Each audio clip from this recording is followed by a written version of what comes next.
மாட்டுப் பொங்கலை முன்னிட்டு மூக்கணாங்கயிறு தயாரிக்கும் தொழில் சூடுபிடிக்க துவங்கியுள்ளது.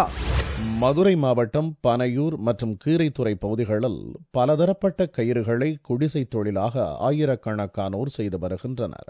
பஞ்சிலிருந்து எடுக்கப்பட்ட நூலிலிருந்து இயந்திரம் மூலம் கையால் சுற்றி தயாரிக்கப்படும் கயிறு தரிக்கும் தொழிலை கடந்த 45 ஆண்டுகளாக செய்து வருகின்றனர்.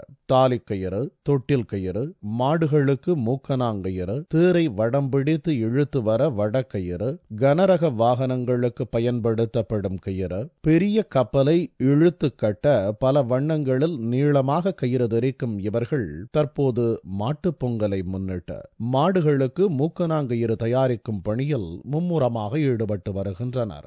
மூக்கணாங்கயிறு, கழுத்து கயிறு, குடியேறு, தொட்டில் கயிறு, ஊஞ்சல் கயிறு, அனைத்து கயிறும் கப்பலுக்கு படம் இருக்கிறது. 45 வருஷமா அந்த தொழில் பார்க்குறேன்.